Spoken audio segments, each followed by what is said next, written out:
Welcome, everyone. It is Monday, September the 21st, 2020. It is currently 5:29 p.m. Central Time, and this is a special Monday live broadcast of the Theology Central podcast.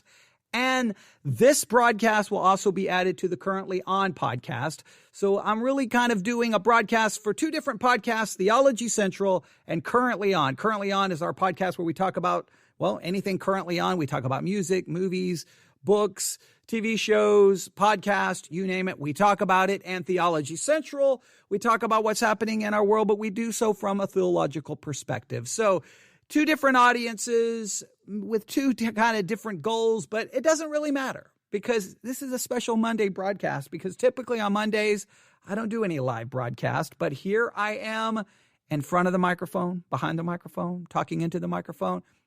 In front of it, behind it. I'm talking into a microphone. I'm talking to you, and I'm live on the air thanks to Spreaker. So we are always grateful that we can go live on the air. I much more prefer being live than doing recordings. I like to just turn on the microphone and talk to you, and that's what I want to do today. So here's how we're going to set this up, all right? If you are a listener to podcasts, and if you have ever gone onto a podcast app, you know there are millions. I don't know the total number, but I think we can say this. I don't want to be too hyperbolic. There are thousands upon thousands of podcasts to choose from, and you can sit there and just go, okay, that looks interesting. Okay, maybe, and you're just scrolling through podcast after podcast after podcast, and sometimes maybe you need a little help to say, hey, stop scrolling, stop, go to this specific podcast. Look for this one, subscribe to this one, and that is what I'm going to try to accomplish today. I'm going to try to get you to stop what you're doing and go check out a podcast, because if I can help another podcaster gain some listeners, gain some subscribers, then I definitely want to use whatever platform I have to try to help people out, because I know, look, I started podcasting before anyone was using the term podcast or podcasting. I just turned on a microphone, started talking about what was happening in the world and offering my thoughts and opinions. And I've been doing it for a long time. And trust me, I never really had anyone try to help me out. Okay. Every once in a while I would, but most of the time that wasn't the case. I was just out there on my own. So if I hear of a podcast and I think, oh, you should listen to it, then I want to use whatever I have to help someone out. So I received an email about a podcast, and I want to share it with you. I want to give you some information. I want you to check it out. I want you to at least listen to one episode. At least listen to one episode, because then, I mean, if it's for you, great. If it's not your thing, well, at least you gave it a shot, because obviously there are so many different podcasts covering so many different topics. You're not going to like all of them. Not everyone likes me. I don't know why. Not everyone. Usually they don't like me because of what I say. Maybe more so than how I say it. Maybe it's a little of both. But I just know there's a lot of podcasts out there, and if I can help the people who have worked on this podcast, they're doing their part to try to get it out there. And if I can draw people's attention to it, at least to give it a try, then wonderful, great. So I'm asking all of the listeners to the Currently On podcast and Theology Central, here in a few minutes, stop listening to me and go check this podcast out. All right. So let's set this up. Literature. What comes to your mind when you think of literature? How about classic literature? There are books that kind of get this, classification as classic literature. And these books and reading of classic literature, studying of classic literature, exploring classic literature, I think, is a very important thing that everyone should engage in at some point. Literature presents you different perspectives. It opens your eyes to different perspectives, and you read the stories of a character and what this character represents and what are their motivations, and you get confronted with good and evil, and you get confronted with and different worlds are opened up to you. But there are times that when you are reading classic literature, you may need a little help. You may need a little help with some explanations. You may need someone pointing out different things about it that may help you understand it, or it may give you a different perspective going, oh, I was thinking about this in a completely different way. So what if there was a podcast that was dedicated to, well, literature, classic literature, opening up your mind to maybe books you've never even read or never even heard of? I think that would be worth your time. I think, look, there's so much to distract us. Sometimes sitting down with a classic book and reading it allows you to spend time focusing. I think it's beneficial for your mind. I think it's beneficial for your concentration, for thinking, because you're following a narrative, how it develops. I think there's a lot of benefits from it, and we need to get more people doing just that. So I want to tell you about a podcast that's all about, well, literature. In fact, the name of the podcast is a pretty cool name. The name of the podcast is How to Love Lit. How to Love Literature, right? They just shortened it. How to Love Lit. Pretty cool title. I like the name of the title. And here's a little bit about it, all right? How to Love Lit podcasts are fun. That's always good. Engaging, educational. Okay, obviously, maybe I shouldn't be the one telling you about this podcast, all right? Let me do that again, all right? How to Love Lit podcasts are fun, engaging, educational discussions of great classical literature. All right? There are engaging educational discussions of great classical literature, not overviews or plot summaries. So they're not just there to give you an overview, not just there to give you a plot summary, but an actual discussion about, well, classic literature. That sounds interesting. I think that should be worth your time. And especially, listen, I know the Theology Central podcast audience has a lot of homeschoolers. This could be very beneficial for you. But whether homeschool, public school, out of school, whatever your situation is, explore a little classic literature. Check out this podcast, and I think it'll be worth your time. Let's jump in a little bit more information here. How to Love Lit podcasts are fun, engaging educational discussions of great classical literature, not overviews or plot summaries. All right, and I would like to ask you, and to really consider at least listening to it. All right, consider listening to it, thinking about it, maybe possibly sharing it with other people. Doing what you can. Again, at least consider listening to one episode, because I think it would be very beneficial.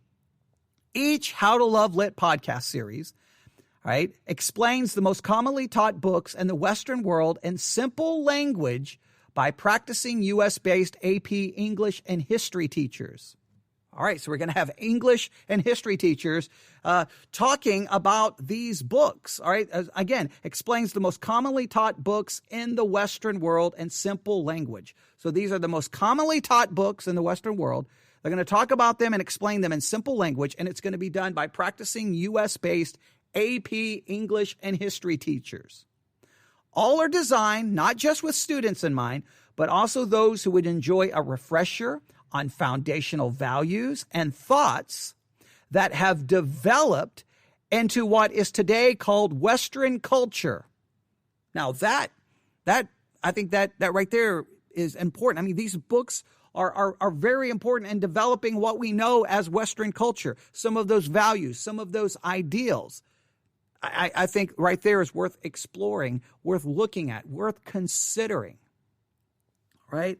And they list a number of the traditional classics. They've got Frankenstein here, Lord of the Flies, Of Mice and Men. All right. I mean, Animal Farm. I mean, many of these works.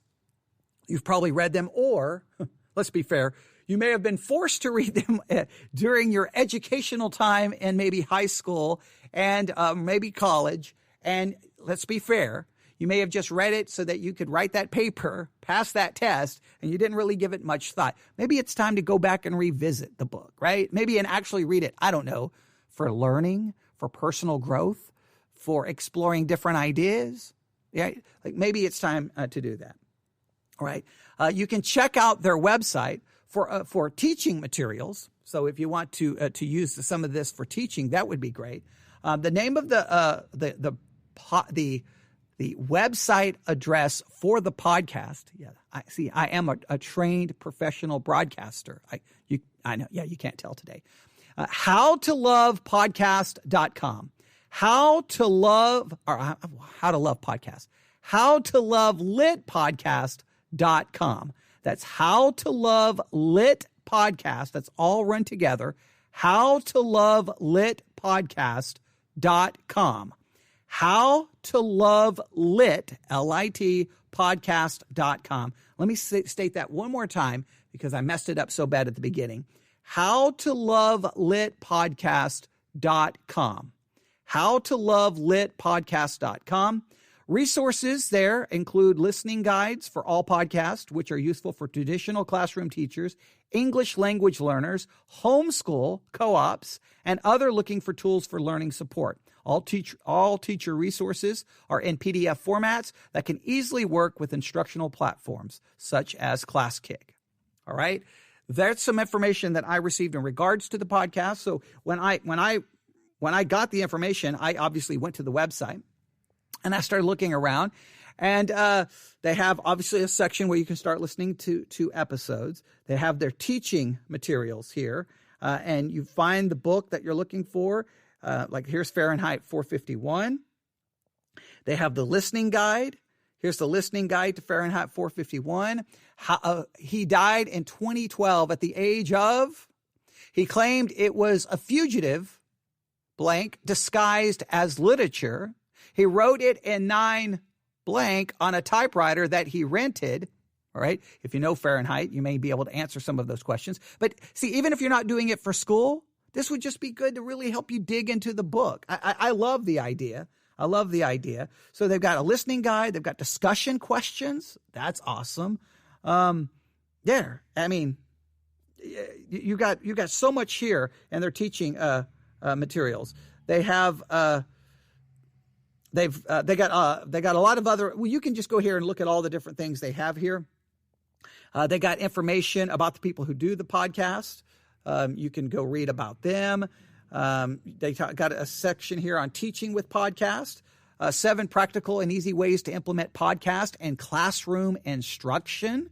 Man, I should start doing this. Hey, everyone who wants an education, you've got to listen to my podcast. All right. No, obviously they're trying to do something in regards to education. And okay, well, I mean, I do have a podcast kind of dedicated to education, but that's a whole different subject. I'm not here to promote me, all right? I'm here to promote them. howtolovelitpodcast.com, howtolovelitpodcast.com. That's howtolovelitpodcast.com. I'm going to say it like a million times until you go check it out. If you're looking for it, let me go here. I'm going to go to a couple of podcasting apps really quick here. Obviously, you can't see this. I'm going to go to the Apple Podcast app. All right. If you type in how to love lit, make sure it's going to pull up. How to love lit. All right. Hang on. Maybe. Give me 1 second. There we go. For some reason, Apple Podcasts was taking a minute before it worked. Here we go. How to Love Lit. I'm waiting for it to find it.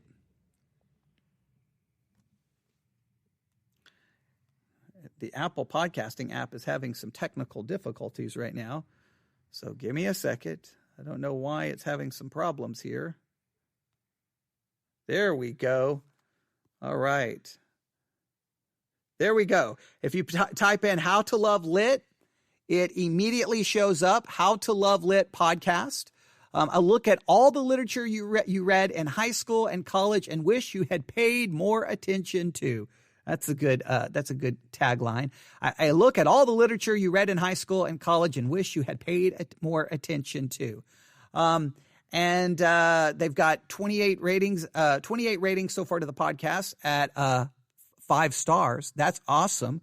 We don't even have that many ratings. I don't think we have a few ratings for Theology Central. I don't even know if we have any ratings for Currently On, which is interesting because the Currently On podcast is the one that made it all the way to number 2 in trending podcasts in the United States. So they're doing better than I am with their ratings. So congratulations. And if you do go to Apple Podcasts, give it a rating. Give it a rating. You can't understand how important writing a review and giving a rating is so important to podcasts, because that moves the podcast kind of up the food chain, and there's a greater chance that people will discover it and find it. The key for podcasts is trying to get their podcast discovered, trying to get it seen. Look, all you can do is hopefully people see it, and then at that point, either they're going to like you or they're going to hate you. But you've got to at least get it so people at least will find it and notice it. So, hey, I'm glad they got the 28 ratings. Let's try to get that 28 number up to higher. Let's try to get it up there to a higher number for them if we can. That would be great.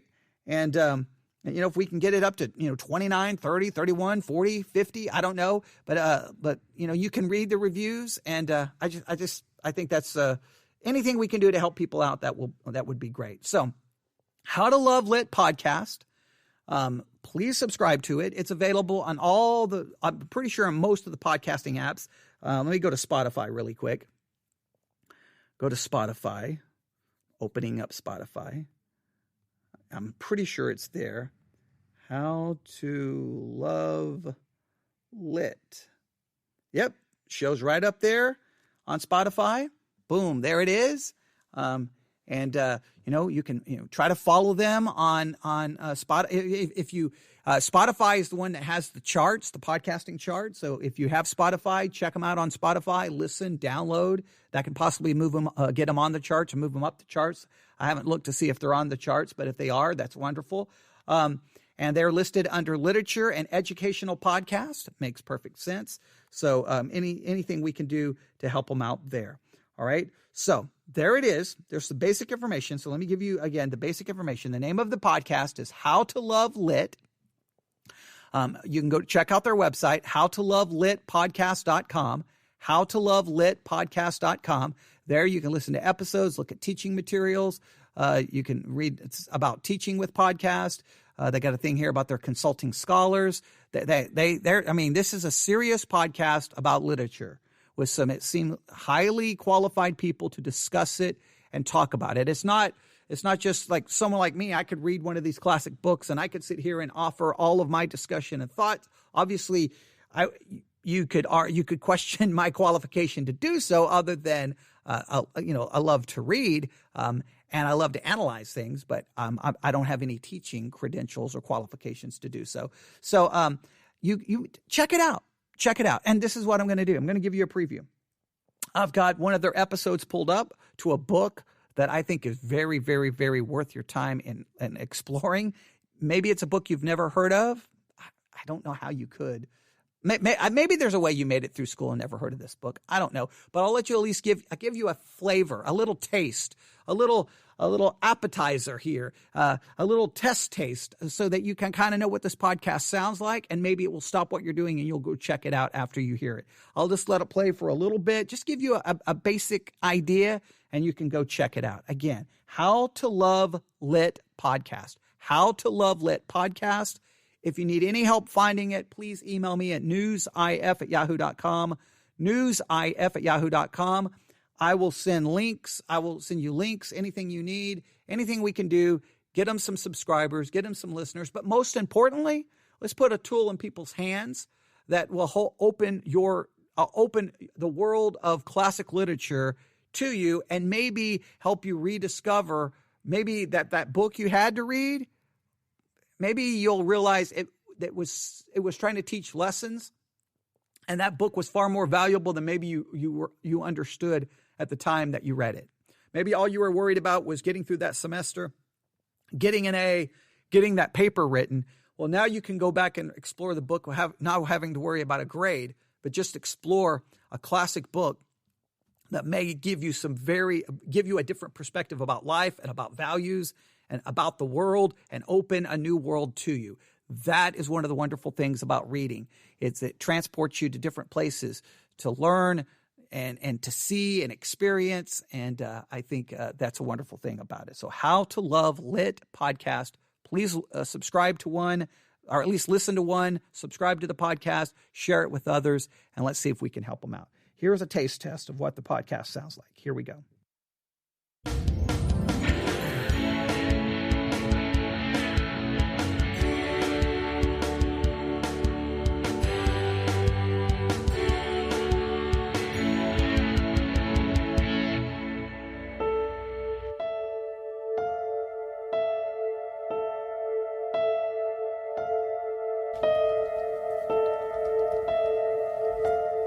Hi, I'm Christy Schreiber.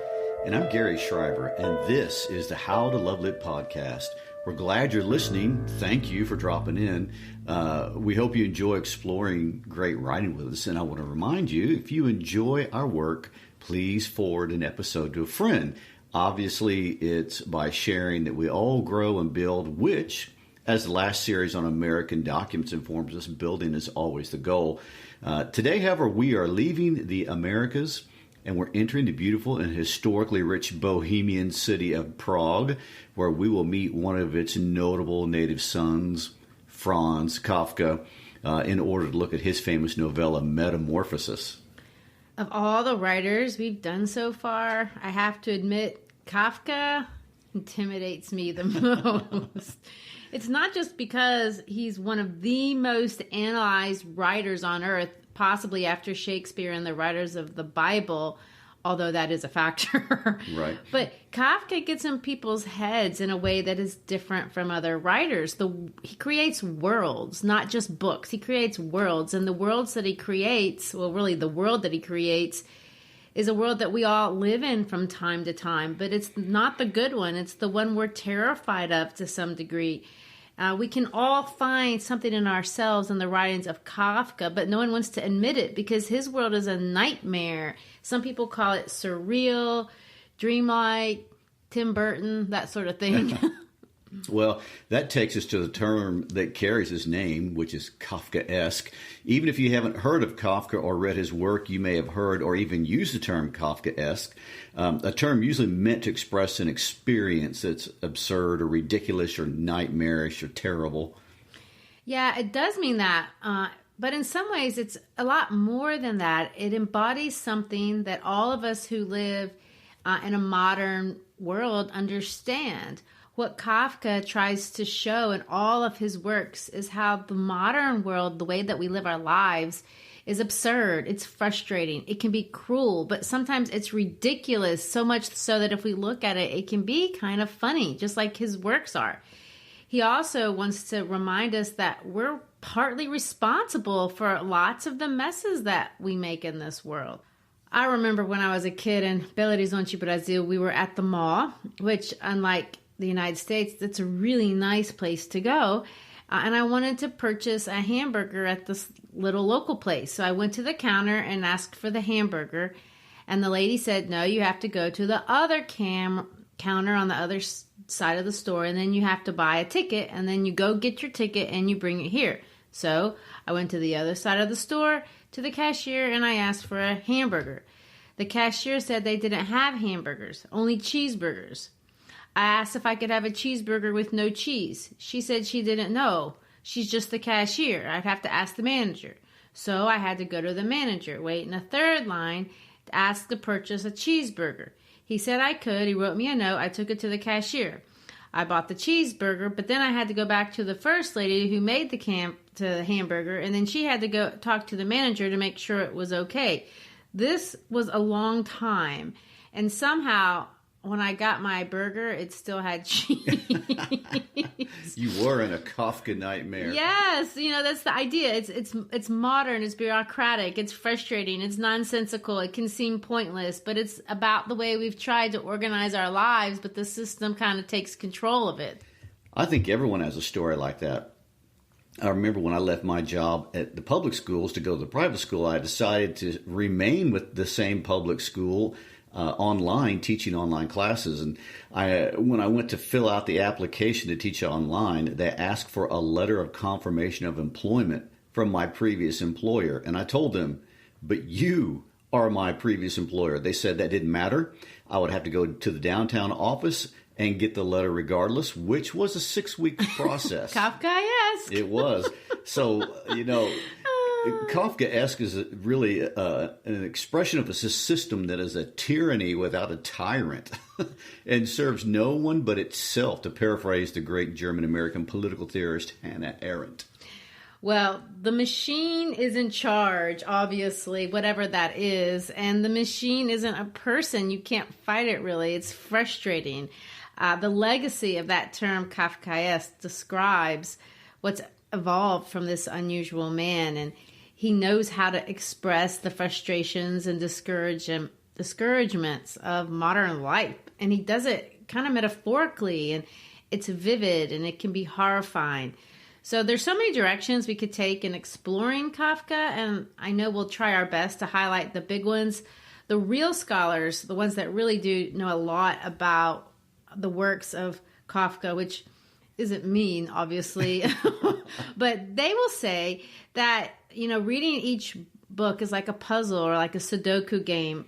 And if you read all of them, they kind of fit together to create this unified vision of the world. I haven't read all of his works, obviously. And, well, even though they're not that many, you could read all of his works. He only has, 3 full-length works. Most of his writings are letters, fiction, little short fictions, things like that. But I think the one that's most popularly read, or the most common one, is Metamorphosis. So I want to talk about that one. Well, I want to add, if you're not up for an entire novella or even a short story, there's one fun way to explore the ideas of Kafka. I think his aphorisms are great. If you're in a long line with nothing to do, take out your phone and Google Kafka quotes or Kafka aphorisms. They're awesome, even without all the context of a story. They'll make you think for days. Here are some of my favorites. He says things like, "It's only because of their stupidity that they're able to be so sure of themselves." Don't we know everyone like that? Yes. Or this one. "A first sign of the beginning of understanding is the wish to die." My grandmother used to say, you're halfway through when you feel like there's no hope. It's kind of like that. I like this one too. "He is terribly afraid of dying because he hasn't yet lived." But here's one of my favorites because it's so Kafka. He says, "There is an infinite amount of hope in the universe, but not for us."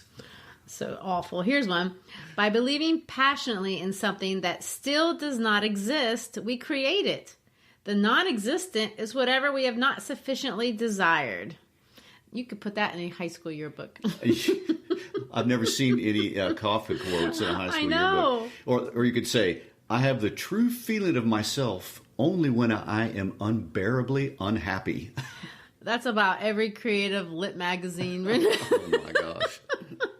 Well, a lot of them are kind of dark like that, but not all of them. Some of them are just really reflective. There's 109 of them. There's a book that consists of 109 of Kafka's quotes that Max Brod published after Kafka's death. But I'm getting a little bit ahead in the story. So let's go back to Kafka with this quote. "The task of literature is to reconnect us with the feelings that otherwise might be unbearable to study, but which desperately need our attention." I like that because I think that's what he tries to do.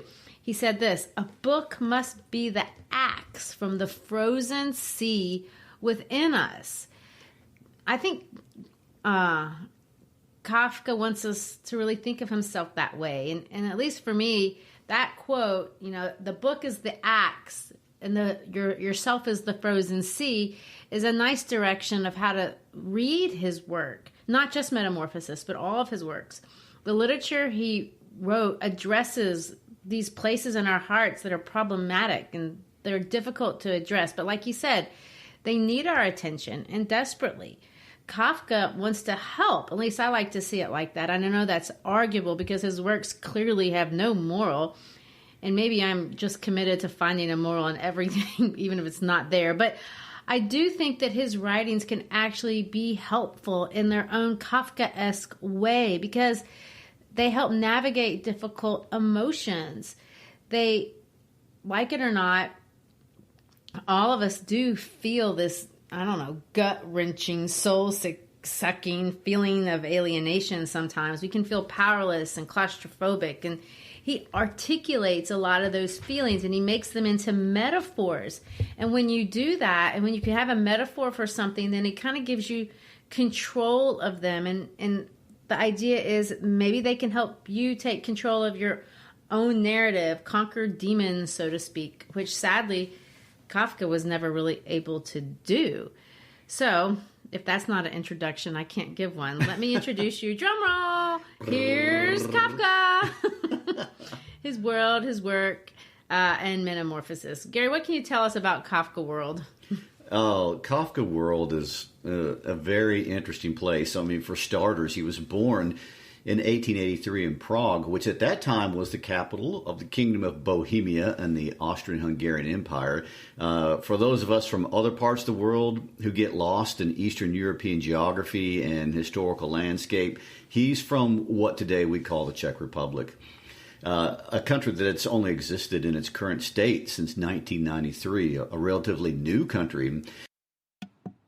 Now I'm going to stop right there because I don't want to play the whole thing for you. I want you to go listen and finish that. That is the Metamorphoses. That's the first episode. They did a number of episodes looking at the Metamorphoses. How many did they do? They did, the Metamorphoses episode 1, I'm a Bug. The Metamorphoses, episode 2, Take a Trip Down Existential Lane. The Metamorphoses, episode 3, The Lessons on Becoming an Isolated Insect. Oh, I mean, that Kafka, Metamorphoses, yes.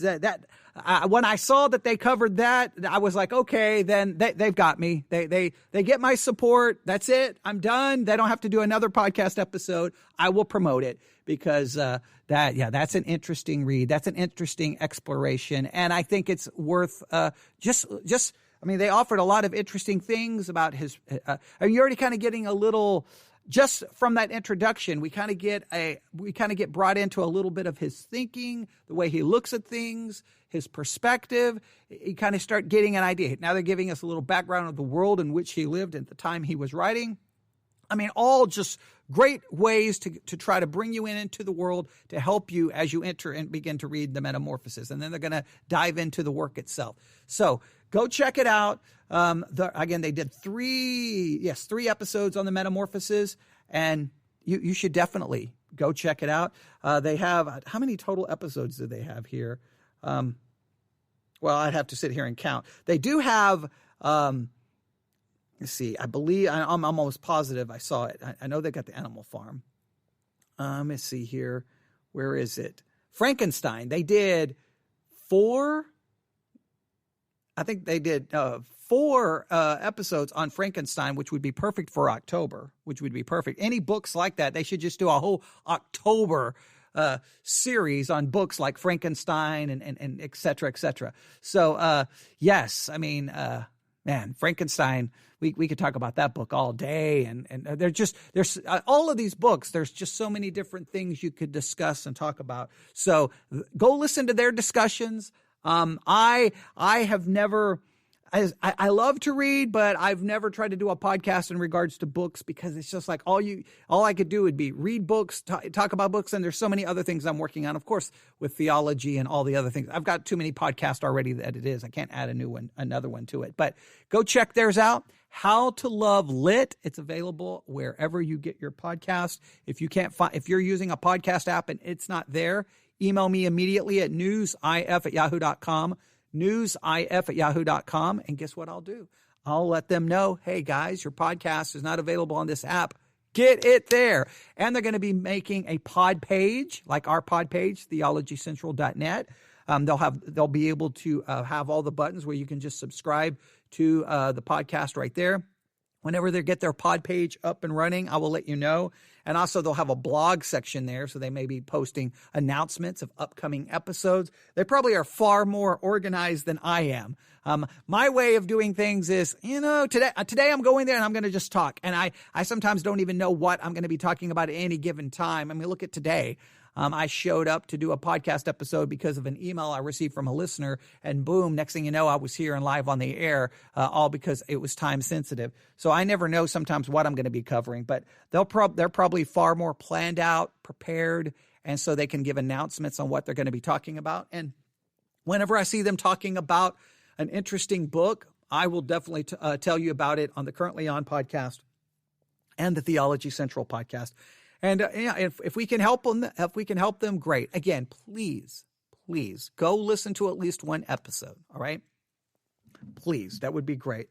How to Love Lit podcast. How to Love Lit podcast. That's How to Love Lit podcast.